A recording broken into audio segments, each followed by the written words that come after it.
In this video, I have broken it down into sections, which you can see on the screen, so you can skip to whichever part you want to watch. Let's start with drawing the head, and I like to use two main shapes, the first one being the circle. And the size of the circle that we're going to draw pretty much defines the size of the head. So the smaller the circle, the smaller the head, and the bigger the circle, the bigger the head. And the next shape is the inverted triangle. And the height of this triangle actually defines the shape of the jaw that we want to draw. So for example, for a pointy jaw, we'll have to draw a tall triangle. However, a square jaw is a short triangle. And the next thing I like to take note of is the distance between the circle and the inverted triangle, because changing this distance can help us create a range of face shapes, such as an oval face shape, a square face shape, and a triangle face shape. And there are actually three main combinations that I like to use, which you can see on the screen, but for the demonstration I will be using the first combination and the most common one. Now that we have the basic head shape, let's add in the guidelines for the facial proportions, which is the ratio that I like to use. So let's start by dividing the head into 2 vertical sections and 6 horizontal sections so that we end up with a total of 7 horizontal lines. And I've named each line as line 1, 2, 3, and so on so that it's easier to explain. But basically, line 1 is for the top of the head. Line 2 is for the hairline. Line 3 is for the eyebrows. Line 4, which is the halfway point of the head, is for the eyes. Line 5 is for the nose. Line 6 is for the mouth. And lastly, line 7 is for the chin. Now that we have the guidelines, we can start adding in the facial features, starting with the eyes. When drawing the eyes, I like to start with a basic leaf shape on line 4. And the height of this shape can determine how big or how small the eyes we want to draw. I also like to take note of the outer point because changing the placement of this, whether it's a little bit higher up or a little bit lower, it can give us a range of eye shapes such as an almond eye shape or a downturned eye shape. And the next shape that we draw is the circle in the middle, which is the iris. And of course, when you move this to the left or to the right, it indicates the direction of the person's gaze. And then we also have an arch above the eye to indicate the eyelid or the crease of the eye. Now the distance of this to the eye gives us a range of eye shapes once again. So for example, a monolid or deep set eyes.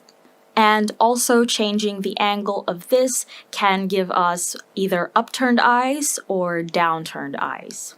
And the last thing I like to take note of is the distance of the left eye to the right eye. Normally, this distance is another eye. However, you can draw the eyes closer together for close-set eyes or further apart for wide-set eyes. When drawing the eyebrows, I always draw it below line 3, and I start with a simple arch. Then I make one side thicker than the other. That's basically it. However, changing the height of this arch can either give us a nicely arched brow or a straight brow. When drawing the nose, I like to start with a circle just above line 5, and the size of this circle can give us a range of nose shapes. So for example, the smaller the circle, the pointier and narrow the nose usually is, whereas a bigger circle creates a wider and rounder nose. I then draw 2 arches for the nostrils, and the height and angle of this arch can also be changed for a bit of diversity. I also like to draw 2 more lines that look like the letter C to complete the nose, and the final touch are 2 lines for the bridge of the nose. So it connects down from the eyebrows to the circle that we drew for the nose. And you can draw this as light or as heavy as you want, depending if you want this to be way more pronounced. When drawing the mouth, I start with a basic leaf shape with a V cutout on top and a line in between. And I draw this on top of line 6, and the width of this is normally wider than the width of an eye.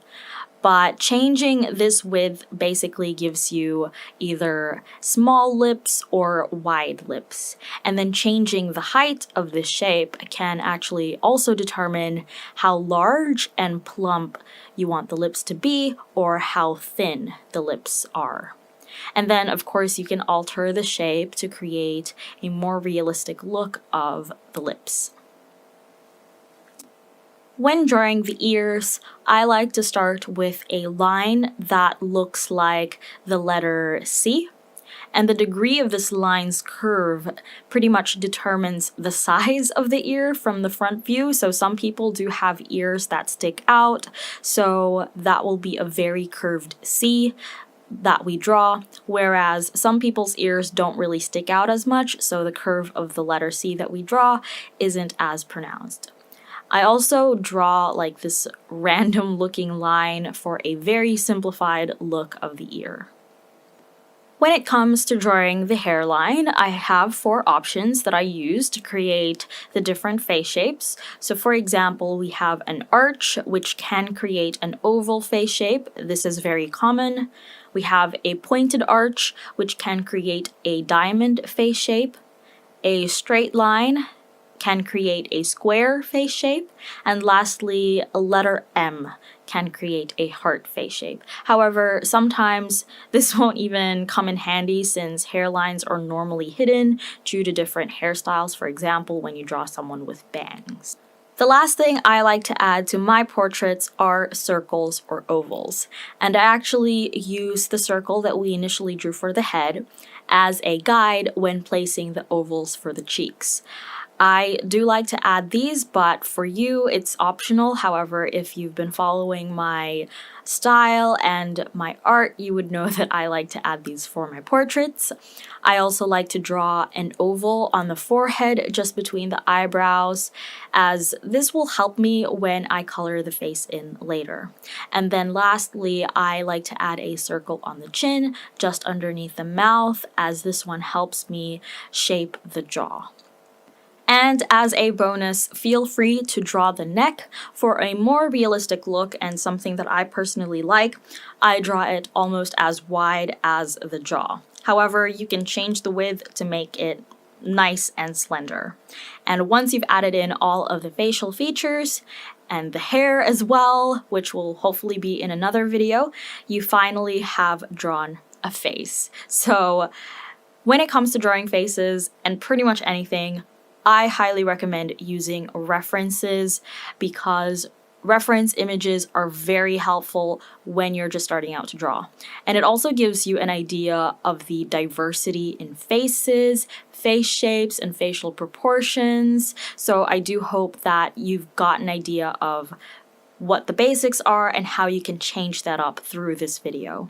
I also highly recommend practicing regularly to try out other combinations and pretty much to experiment with the guidelines that I've shown you in this video. There are honestly no rules. Anything that I've showed you in this video only serves as a guide. So technically, it is up to you whether or not you want to follow them. But I do hope that you have found this helpful. In the description box are some links to resources and an exercise sheet that I've also included. And lastly, of course, I hope that your main takeaway from this is to have fun, because that's the most important part of drawing. Have fun and enjoy the process.